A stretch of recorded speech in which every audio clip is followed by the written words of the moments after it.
أنفسنا ومن سيئات أعمالنا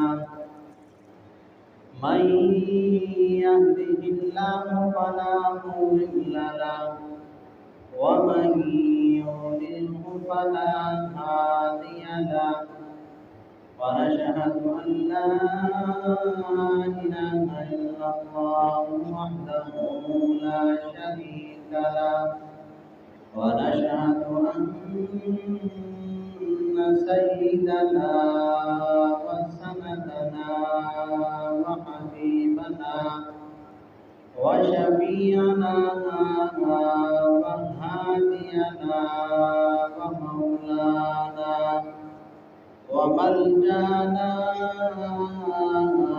وقائدنا الأعظم والنبي الأكرم والرسول الأكرم محمدا عبده ورسوله صلى الله تبارك وتعالى عليه وعلى آله وأصحابه وبارك وسلم تسليما كثيرا أما بعد فأعوذ بالله من الشيطان الرجيم بسم الله الرحمن الرحيم فبشرناه بغلام حليم فلما بلغ معه السعي قال يا بني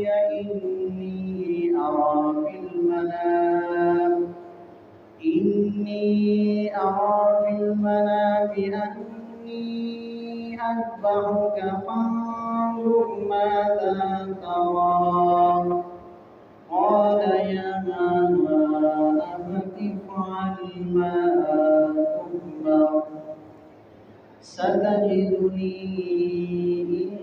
إن شاء الله من الصابرين. وقال الله تعالى في مقام آخر قل إن صلاتي ونسكي ومحياي ومماتي لله رب العالمين. وقال النبي صلى الله عليه وسلم إن الله لا ينظر إلى صوركم وأموالكم ولكن ينظر إلى قلوبكم وأعمالكم أو كما قال عليه الصلاة والسلام. صدق الله العظيم وصدق رسوله النبي الكريم ونحن على ذلك لمن الشاهدين والشاكرين والحمد لله رب العالمين. اللهم صل على سيدنا ومولانا محمد وعلى آل سيدنا ومولانا محمد وبارك وسلم عليه.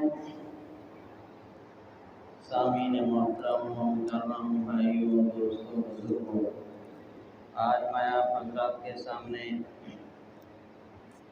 قربانی کی اہمیت کے موضوع پر اور قربانی کی حقیقت کے موضوع پر چند باتیں عرض کروں گا۔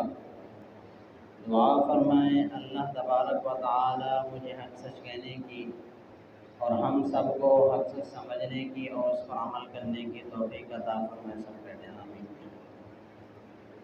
بھائیوں دوستوں بزرگوں، قربانی ایک اہم فریضہ ہے جس کو حضور علیہ السلام نے پسند فرمایا ہے۔ صحابہ اکرام نے حضور علیہ السلام سے پوچھا کہ قربانی کیا چیز ہے؟ آپ صلی اللہ علیہ وسلم نے فرمایا یہ تمہارے جد امجد حضرت ابراہیم علیہ السلام کی سنت ہے۔ ایک تو حضرت ابراہیم علیہ السلام کی سنت اور ان کا طریقہ ہے، اور ان کی یادگار کے لیے ہمارے اوپر یہ قربانی لازم کی گئی ہے۔ دوسری یہ ہے کہ امام الانبیاء حضرت محمد رسول اللہ صلی اللہ علیہ وسلم کی سنت ہے۔ آپ صلی اللہ علیہ وسلم نے جب مدینہ کی طرف ہجرت کی، ہجرت کے بعد آپ صلی اللہ علیہ وسلم نے ہر سال قربانی کی، لگاتار 10 سال ہر سال قربانی کرتے رہے۔ اس سے معلوم ہوا قربانی کوئی اہم چیز ہے، بہت بڑی چیز ہے، اس کو ایسے ضائع نہیں کرنا، کہ جو صاحب استطاعت لوگ ہیں ان پر تو واجب ہے، اگر صاحب استطاعت نہیں ویسے بھی کرتا ہے تو بہت بڑا ثواب ہے، لیکن صاحب استطاعت ہونے کے باوجود نہیں کرتا تو وہ گناہگار ہوتا ہے۔ اس کی حقیقت کیا ہے؟ اللہ تبارک و تعالی نے تمام انبیاء علیہ السلام کو بھیجا، حضرت آدم علیہ السلام سے لے کر حضور علیہ السلام تک جتنے بھی نبی ہیں، جتنے بھی انبیاء علیہ السلام اور رسول ہیں، اللہ تبارک و تعالی نے ان کو طرح طرح سے آزمایا ہے، آزمائش میں مبتلا کیا ہے، تاکہ ان کو نکھارے اور ان کو کامیاب کرے، ان کے فضیلت کو بڑھائے۔ کہ اسی طرح اللہ تبارک و تعالی نے حضرت ابراہیم علیہ السلام کو کئی بار آزمایا، حضرت ابراہیم علیہ السلام ہر بار آزمائش میں کامیاب ہوئے، اسی وجہ سے اللہ تبارک و تعالی نے ان کو خلیل اللہ کا لقب دیا، اللہ تعالیٰ کا دوست، یہ لقب دیا ہے۔ حضرت ابراہیم علیہ السلام کو اللہ تبارک و تعالی نے ایک کافروں کے گھروں میں، مشرک کے گھر میں پیدا کیا۔ ان کے والدین کافر تھے، مشرک تھے۔ جب ہوش سنبھالا اللہ تبارک و تعالی نے، یعنی جب نبوت ملی، اللہ تبارک و تعالی نے حکم دیا اپنے باپ کو توحید کی دعوت دو۔ توحید کی جب دعوت دی، باپ نے گھر سے نکال دیا اور یہ کہہ دیا اگر تم باز نہیں آیا کہ میں تمہیں رجم کر دوں گا۔ کہ حضرت ابراہیم علیہ السلام خاموشی سے چلے گئے۔ پھر اللہ تبارک و تعالی نے دوسری بار حکم دیا جاؤ نمرود کے پاس اور اس کو توحید کی دعوت دو، کہ اس نے بھی انکار کر دیا۔ کہ حضرت ابراہیم علیہ السلام کے لیے چولہا جلایا گیا جس کے اندر ابراہیم علیہ السلام کو ڈالا گیا۔ اللہ تبارک و تعالی نے ابراہیم علیہ السلام کی حفاظت کی اور ابراہیم علیہ السلام کو کامیاب کیا۔ پھر اسی طرح اللہ تبارک و تعالی نے تیسری بار حضرت ابراہیم علیہ السلام کو آزمایا۔ ابراہیم علیہ السلام اللہ تبارک و تعالی سے دعائیں کر رہے ہیں، ربنا هب لنا من ازواجنا وذرياتنا قرة اعین واجعلنا للمتقین اماما۔ اے اللہ مجھے اولاد عطا فرما، مجھے بیویاں بھی دے، بیوی بھی دے اور اولاد بھی دے، اولاد ایسی ہو جو ماں باپ کی آنکھوں کی ٹھنڈک ہو اور متقین کے لیے وہ امام بنے، یعنی نیکوکار ہوں اور نیکوکار کے پھر وہ امام بنے، پیشوا بنے، ایسی اولاد عطا فرما۔ اللہ تبارک و تعالی نے ان کی دعا قبول فرمائی۔ جب بیٹا پیدا ہو گیا، ابراہیم علیہ السلام فرماتے ہیں الحمدللہ الذی وہب لی علی الکبر اسماعیل و اسحاق، کہ تمام تعریفیں اس اللہ کی ہیں، اس ذات کی ہیں جس نے بڑھاپے کی عمر میں مجھے اسماعیل اور اسحاق عطا فرمائے ہیں، مجھے ابراہیم اسماعیل اور اسحاق عطا فرمائے ہیں۔ الحمدللہ الذی وہب لی علی الکبر اسماعیل و اسحاق ان ربی لسمیع الدعاء۔ کیوں نہیں عطا فرماتے؟ کیونکہ وہ ہر دعا کو قبول کرنے والے ہیں۔ اللہ تبارک و تعالی نے میری التجا کو سنا اور میری دعا کو قبول فرمایا۔ ربنا اغفر لی ولوالدی وللمؤمنین یوم یقوم الحساب رب اجعلنی مقیم الصلاۃ۔ فرمایا کہ مجھے میری نماز کو، یعنی مجھے نماز قائم کرنے والا بنا دے، اور میری اولاد کو بھی نماز قائم کرنے والا بنا دے، اور میری مغفرت فرما، اور میرے والدین کی بھی مغفرت فرما، اور میری اولاد کی بھی مغفرت فرما، اور تمام مومنین مومنات کی مغفرت فرما۔ تو یہ حضرت ابراہیم علیہ السلام نے اللہ تعالیٰ کی تعریف کی اور اپنی مغفرت کی دعا کی۔ اسی طرح جب حضرت اسماعیل علیہ السلام پیدا ہو گئے، اللہ تعالیٰ نے فرمایا فَبَشَّرْنَاهُ بِغُلَامٍ حَلِيمٍ کہ ہم نے ان کو خوشخبری دی بردبار بیٹے کی، فرما بردار بیٹے کی۔ پھر حضرت اسماعیل علیہ السلام پیدا ہو گئے۔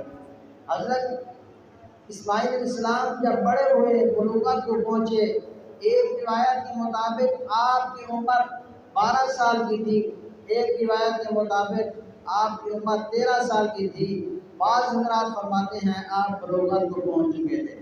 حضرت ابراہیم علیہ السلام پہلے بھی بڑھاپے کی عمر میں تھے، جب اسماعیل علیہ السلام بڑے ہو گئے اس وقت تو اور بڑھاپا تھا کہ حضرت اسماعیل علیہ السلام کی عمر 12-13 سال، حضرت ابراہیم علیہ السلام کی عمر اس وقت 98 سال تھی۔ 98 سال تھی۔ اللہ تبارک و تعالی نے ان کو نیند میں خواب دیا۔ فَلَمَّا بَلَغَ مَعَهُ السَّعْيَ قَالَ يَا بُنَيَّ إِنِّي أَرَىٰ فِي الْمَنَامِ أَنِّي أَذْبَحُكَ فَانظُرْ مَاذَا تَرَىٰ کہ اللہ تبارک و تعالیٰ فرماتے ہیں اس وقت کو یاد کرو کہ جب اسماعیل علیہ السلام چلنے پھرنے کے قابل ہوئے، بلوغت کی عمر کے قریب پہنچے، ماں باپ کا سہارا بننے کے قریب پہنچے، کہ فرما بردار بیٹا ہے، کہ ماں باپ بوڑھے ہیں، کہ ان کو اپنی اولاد کی ضرورت ہے، بیٹا دینے کو تیار ہے، خواب میں دیکھتے ہیں، بیٹے سے پوچھتے ہیں کہ میں آپ کو ذبح کر رہا ہوں، آپ کی کیا رائے ہے، آپ کا کیا مشورہ ہے؟ تو بیٹے نے فرمایا قال یا ابت افعل ما تؤمر کہ آپ کو جس چیز کا حکم دیا گیا ہے آپ کر گزریں۔ اللہ تبارک و تعالی نے فرمایا فلما اسلما وتلہ للجبین، دونوں فرما بردار ہو گئے، اللہ تعالیٰ کی بات پر عمل کرنے والے ہو گئے۔ حضرت ابراہیم علیہ السلام تعبیر کر سکتے تھے، خواب دیکھا، خواب سچے بھی ہوتے ہیں، جھوٹے بھی ہوتے ہیں، لیکن انبیاء علیہ السلام کا خواب بھی ہوتا ہے وہ سچا ہوتا ہے۔ شیطان آیا، امام بغوی رحمۃ اللہ تفسیر مظہری میں لکھا ہے کہ جب کہ حضرت ابراہیم علیہ السلام اپنے بیٹے اسماعیل علیہ السلام کو لے کے جا رہے تھے، چھری بھی ساتھ لی اور جنگل کی طرف روانہ ہوئے، شیطان حضرت حاجرہ علیہ السلام کے پاس آیا اس کو کہا کہ آپ کے بیٹے کو ذبح کرنے کے لیے جا رہے ہیں، آپ کے بیٹے کو ذبح کرنے کے لیے جا رہے ہیں۔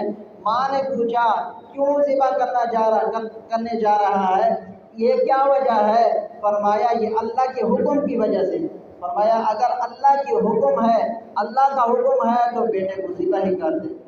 اور پھر حضرت اسماعیل علیہ السلام کے پاس شیطان آتا ہے، کہتے ہیں یہاں جنگل بیابان ہے، کوئی دیکھنے والا نہیں، کوئی تمہیں پکڑنے والا نہیں، کوئی چھڑانے والا نہیں، ایسے کرو تمہارا باپ تمہیں قتل کرنے والا ہے، تمہیں ذبح کرنے والا ہے، یہاں سے بھاگ جاؤ، جنگل ہے پھر تمہیں نہیں پکڑ سکے گا۔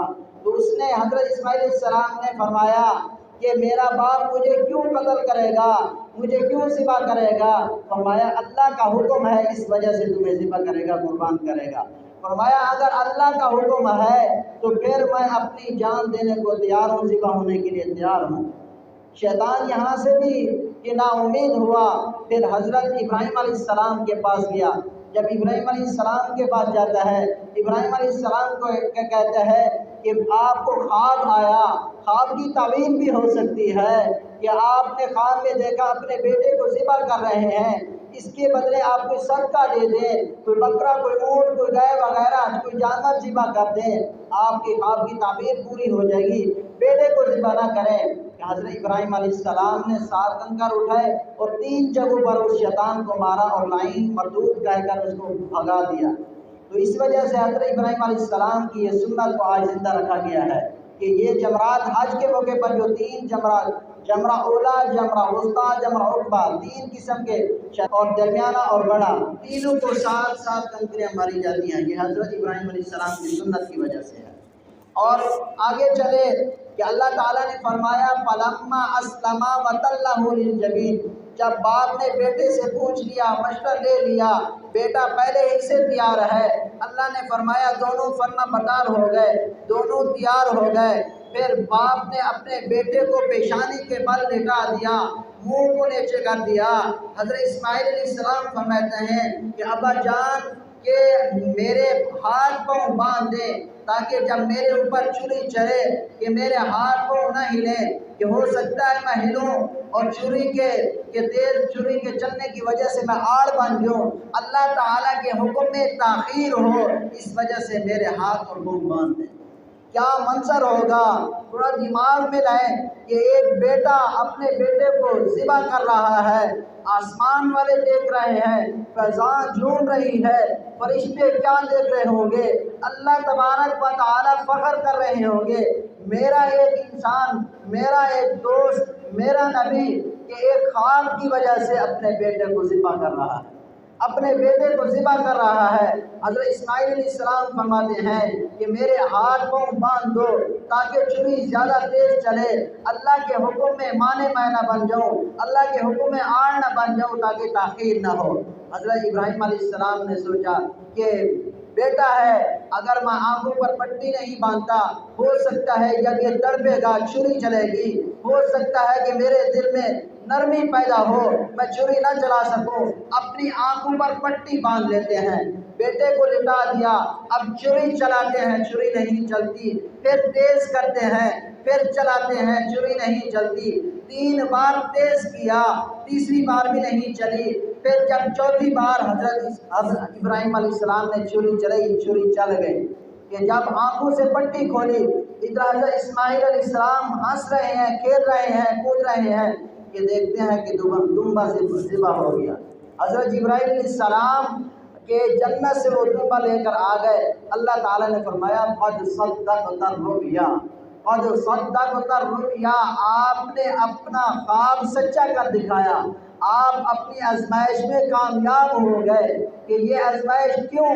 یہ بتانا چاہتے تھے کہ بعد میں جو انبیاء علیہ السلام آئیں گے ان پر بھی تکلیفیں آئیں گی لیکن برداشت کرنی ہوگی، اللہ تعالیٰ تمہاری عظمت شان کو بڑھائے گا، اللہ تعالیٰ تمہیں دنیا میں سرخرو فرمائے گا، آخرت میں بھی سرخرو فرمائے گا، اور آنے والی حضرت ابراہیم علیہ السلام کے بعد آنے والی تمام امتوں کو یہ سبق مل گیا کہ اللہ تعالیٰ کا جب حکم آ جائے کہ تم نے مال قربان کرنا پڑے، جان قربان کرنی پڑے، اولاد قربان کرنی پڑے، تم قربان کر دو، پیچھے نہ ہٹو۔ اسی میں انسان کی عظمت اور شان ہے، اسی میں انسان کی فضیلت ہے، اسی میں انسان کا فائدہ ہے، اسی میں کامیابی ہے۔ اس وجہ سے جب اللہ کا حکم آ گیا کہ تم نے قربانی کرنی ہے، کہ آج ہم کیا کہتے ہیں، پیسوں کا ضیاع ہے، معیشت خراب ہوتی ہے، معیشت کم ہوتی ہے، کہ پہلے تو اللہ کا حکم ہے، اللہ کا حکم جو ہوتا ہے شریعت ہوتی ہے، وہ عقل کی پابند نہیں ہوتی۔ ایک چیز عقل میں نہیں آتی، عقل میں سمجھ نہیں آتی، شریعت تو نام ہے فرما برداری کا، شریعت تو نام ہے تسلیم کرنے کا اور اس پر عمل کرنے کا، یہ جائے کہ ہمیں سمجھ آئے نہ آئے، عقل مانے نہ مانے، کوئی اعتراض کرے، کوئی قبول کرے نہ کرے، اللہ کا حکم آ گیا، اب ہم نے کہ اس اللہ کے حکم کو بجا لانا ہے، چاہے وہ جس طرح کا بھی ہو۔ تو حضرت ابراہیم علیہ السلام نے اپنا خواب سچا کر دکھایا، تو اسی وجہ سے آپ صلی اللہ علیہ وسلم نے فرمایا یہ تمہارے ابا جان جد امجد دادا جان کی کہ حضرت ابراہیم علیہ السلام کی سنت ہے، اس وجہ سے تمہارے اوپر بھی لازم ہے۔ آج جو لوگ صاحب استطاعت ہیں پھر بھی قربانی نہیں کرتے، کہ وہ حضور علیہ السلام کی جو حضور علیہ السلام نے فرمایا بہت بڑی وعید ہے کہ وہ ہماری کہ جان نماز کے قریب نہ آئے اور ہماری عیدگاہ کے قریب نہ آئے، نماز پڑھنے کے لیے نہ آئے۔ کتنی بڑی افسوس کی بات ہے کہ اللہ نے اتنا مال دیا پھر بھی ہم قربانی نہ کریں۔ اور قربانی کے جانور کے لیے کون سے جانور ہیں، کس جانور کی قربانی کی جا سکتی ہے؟ کہ فرمایا 4 قسم کے جانور ایسے ہیں جن کی قربانی کی جا سکتی ہے، اونٹ اور گائے اور اسی طرح بکری اور بھیڑ، یہ 4 قسم کے ہیں، اور بھینس بھی کہ یہ بھی گائے کی قسم میں سے ہے، اس کی بھی قربانی کی جا سکتی ہے، اس کی قربانی بھی جائز ہے۔ اصل جو چیز ہے کہ وہ ہے جانور کا مانوس ہونا، ایسا جانور جو پالتو جانور ہو، گھروں میں اکثر طور پر پالا جاتا ہو، وہ جانور بھی جنگلی جانور نہ ہو، مانوس ہو جاتا ہو، لڑنے بڑنے والا نہ ہو، نقصان پہنچانے والا نہ ہو، حلال بھی ہو اور مانوس بھی ہو۔ تو یہ گائے کے اندر بھی صفت پائی جاتی ہے اور بھینس کے اندر بھی پائی جاتی ہے۔ تو گائے کی بھی قربانی جائز اور بھینس کی بھی قربانی جائز ہے۔ تو آپ صلی اللہ علیہ وسلم نے فرمایا ان کی عمر کتنی ہونی چاہیے؟ فرمایا اونٹ کی عمر جو ہے وہ 5 سال ہے۔ اونٹ کی عمر اگر 5 سال ہے، 5 سال سے کم ہے تو پھر اس کی قربانی جائز نہیں ہے۔ اگر 5 سال ہے، 5 سال سے اوپر ہے تو پھر اس کی قربانی جائز ہوگی۔ اور گائے کی عمر جو ہے، بیل کی عمر وہ 2 سال، اور 2 دانتا ہونا یہ علامت ہے 2 سال کے پورا ہونے کی۔ یہ 2 دانتا ہونا یہ شرط نہیں ہے۔ اگر کسی کی عمر 2 سال پوری ہو گئی، 2 دانت نہیں نکلے، ایک ہی نکلے یا کچھ بھی نہیں نکلا، اب اس کی قربانی جائز ہو جائے گی، قربانی اس کی ہو گئی۔ ہاں یہ احتیاط ضرور کرنی چاہیے۔ ہم منڈیوں سے خریدتے ہیں کہ غیروں سے خریدتے ہیں، پتہ نہیں ہوتا اس کے 2 سال مکمل ہو ہی نہیں، وہ جھوٹ بول دیتے ہیں اپنا جانور بیچنے کے لیے، نفع حاصل کرنے کے لیے۔ اب اس وقت 2 دانت دیکھے جائیں گے واقعی اس کے 2 دانت ہیں کہ نہیں۔ اکثر طور پر، عام طور پر ایسے ہوتا ہے کہ جو بچڑا 2 سال کا ہوتا ہے اسی کے 2 دانت ہوتے ہیں، کہ جس کے دانت نہیں ہوتے وہ 2 سال کا کم ہوتا ہے۔ بہرحال شرط تو یہی ہے کہ اللہ کا حکم یہی ہے، شریعت کا حکم یہ ہے کہ وہ 2 سال کا ہو، چاہے دانت نکلے ہو نہ ہو، باقی علامت کے طور پر دانتوں کو دیکھنا چاہیے واقعی یہ 2 سال کا ہے یا نہیں۔ ہاں اگر اپنے گھر کا پالتو جانور ہے کہ اپنے آنکھوں کے سامنے پلا بڑا ہے، اب اس کو عمر کا بھی پتہ ہے، چاہے دانت نہیں نکلے پھر اس کی قربانی جائز ہو سکتی ہے۔ اور فرمایا بکرے کے لیے اس کی عمر یہ ہے کہ وہ 1 سال کا ہو، اور بھیڑ کے لیے یہ ہے کہ وہ 6 مہینے کی ہو، پھر بھی لگ سکتی ہے، بھیڑ ہو یا دمبا ہو، لیکن لگتی وہ اتنی موٹی تازی ہو کہ سال، بکرے کی سال جتنا سال کا بکرا ہوتا ہے یا بکری ہوتی ہے اتنا لگتا ہے یہ بھیڑ یا دمبا وغیرہ، تو اب اس کی قربانی جائز ہے۔ اگر وہ 6 مہینے سے کم ہے، چاہے جتنا بھی بڑا لگ رہا ہو، پھر اس کی قربانی جائز نہیں ہے۔ اور فرمایا ایسے جانور کی قربانی جائز نہیں ہے جس کا عیب ظاہر ہو، جس کا عیب واضح ہو۔ عیب دار جانور کون سے ہیں؟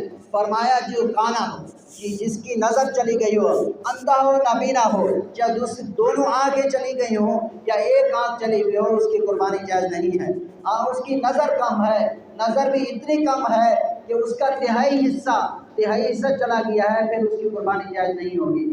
تہائی حصے سے کم نظر چلی گئی ہے، اب اس کی قربانی جائز ہوگی۔ اور اسی طرح فرمایا کانا جانور، اور اس کا کانا پن ظاہر ہے، وہ اس کے ایک طرف نظر آتا ہے دوسری طرف نظر نہیں آتا، اب ایسے جانور کی قربانی بھی جائز نہیں ہے۔ اور اسی طرح کہ جس کے سینگ ٹوٹے ہوئے ہوں اور یا اوپر سے ٹوٹے، اب اگر تہائی حصے سے کم ٹوٹے ہیں تو پھر اس کی قربانی جائز ہے۔ اگر تہائی حصے سے زیادہ یا جڑ سے اکڑ گئے، ٹوٹ گئے، اب اس کی قربانی جائز نہیں ہے۔ اسی طرح کان کٹا ہوا، کان کے جڑ سے کٹے ہوئے ہوں یا تہائی حصے سے زیادہ کٹے ہوئے ہوں یا ایک کٹا ہوا ہو یا دونوں کٹے ہوئے، اب اس کی قربانی جائز نہیں ہے۔ اور لنگڑا جانور، ایسا لنگڑا جس کی ٹانگ نہ ہو یا ٹانگ تو ہو زخمی ہو لیکن چلنے کی وجہ سے پاؤں زمین پر نہ رکھتا ہو، لنگڑا کے چلتا ہو، اب ایسے جانور کی بھی قربانی جائز نہیں ہے۔